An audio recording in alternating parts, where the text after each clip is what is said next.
Today we're installing some new hydronic baseboards and replacing some of the old copper with some PEX. Let's get started.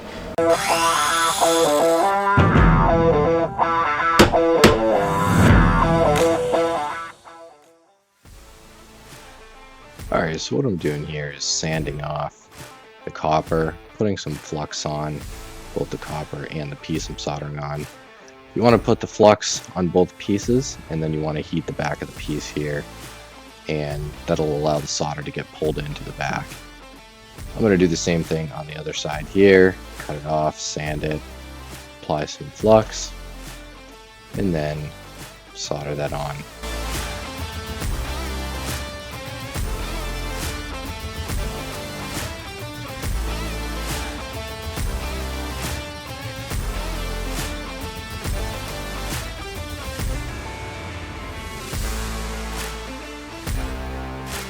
Now this is another radiator that I'm going to be putting in another room. This one's old, not brand new like the other one, so there's a lot more sanding to do here to get off some of the dripped paint that was on it.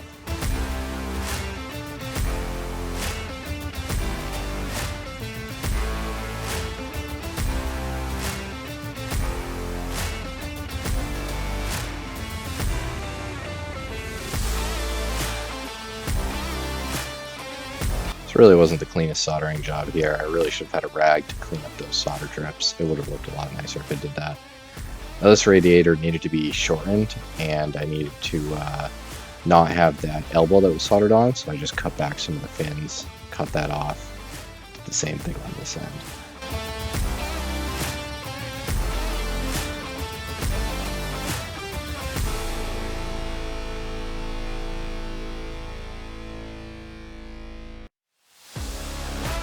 Used a straight piece on this one, not a 90-degree PEX adapter.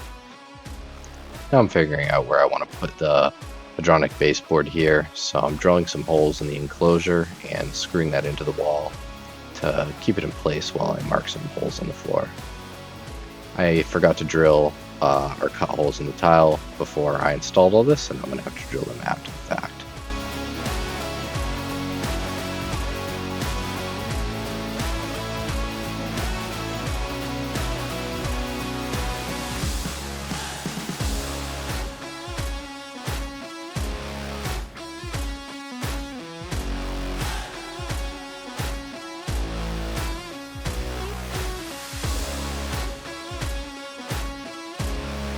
I'm just gonna take this 1-inch auger bit and drill all the way through the floor. This floor is actually really thick. It's like 2 inches, so it was quite difficult.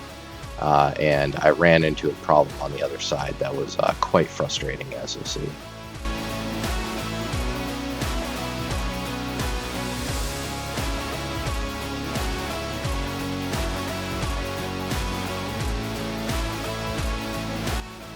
Well, here's why this won't go any further.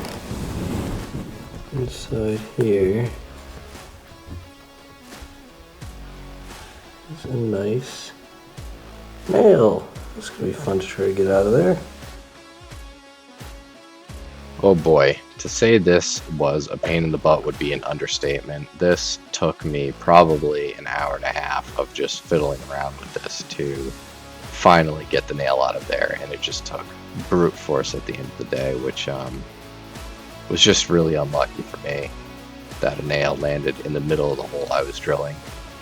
But these things happen. It's part of remodeling, and it really stinks.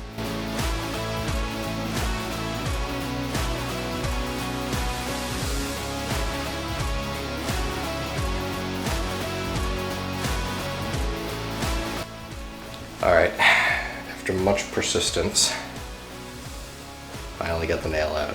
After beating the hole with the claw of my hammer, I was finally able to yank this out from below. Now moving out of the bathroom into the room next door, I was drilling holes here, and I ended up drilling them a little too close to the wall, so I needed to cut back the baseboard and move the radiator enclosure onto the wall. I actually like this look better anyways, so this was kind of a blessing in disguise, I guess. Just a little extra work. Now those end caps are really rusty and crusty, so Sanded them down to paint them. Typically I'd like to use new radiators if I can, but we had a ton of radiators already here. They were just in need of some restoration, so sanded this down to make them look a little better.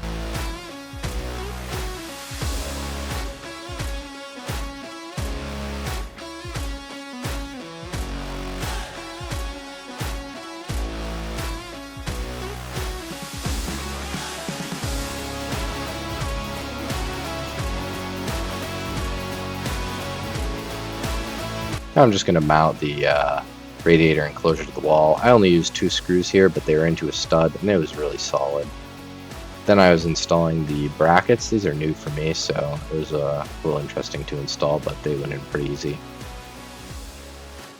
Same for the top part, the little open close shutter thingy. Not really sure what they're called.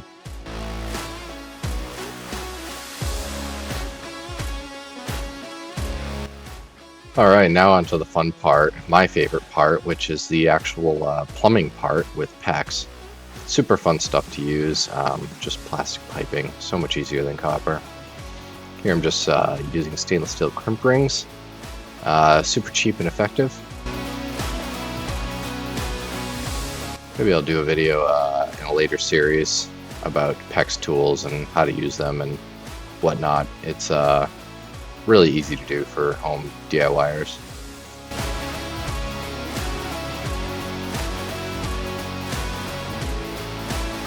Alright, now in the basement I'm going to cut back some of the old copper that went to the radiator that was there before and replace it with PEX. This area is probably prone to freezing, so the PEX is a better option since it has more expansion room.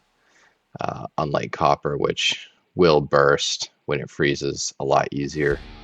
I've experienced this myself, and it's not fun.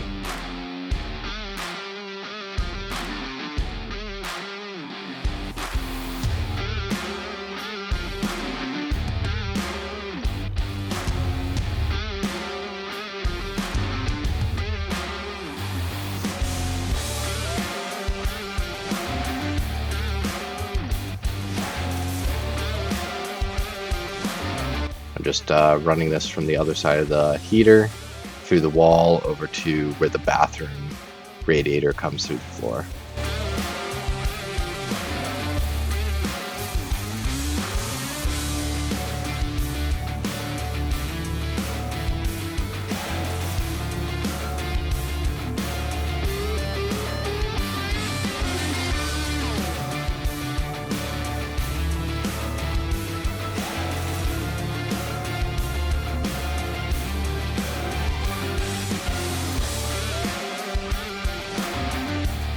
Plumbing this in now over into the other room, which is the bedroom, where I'm going to make some changes to this radiator.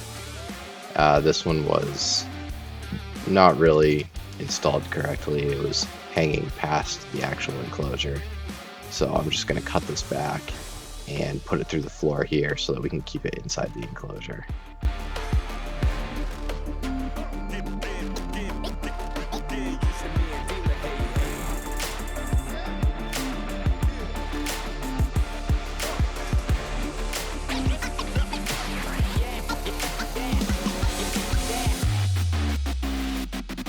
Again, just doing the same thing here. I'm going to sand this up, but I'm not going to solder a piece. I don't really like to solder inside.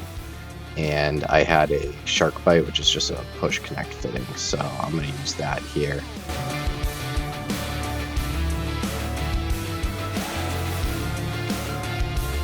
That orange thing you're seeing me using too, that's a depth gauge. You're supposed to put that on and mark it so that when you put the shark bite on, you know that it's pressed in all the way.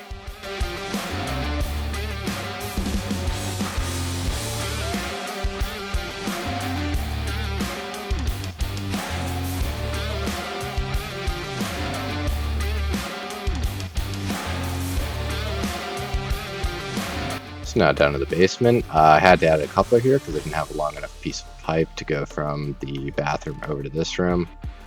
No big deal. And then I'm just connecting this up here. All in all, this part of the project was a success. I'll have another video out on refilling the water in the loop.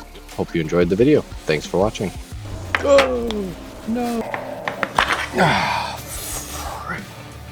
Oh.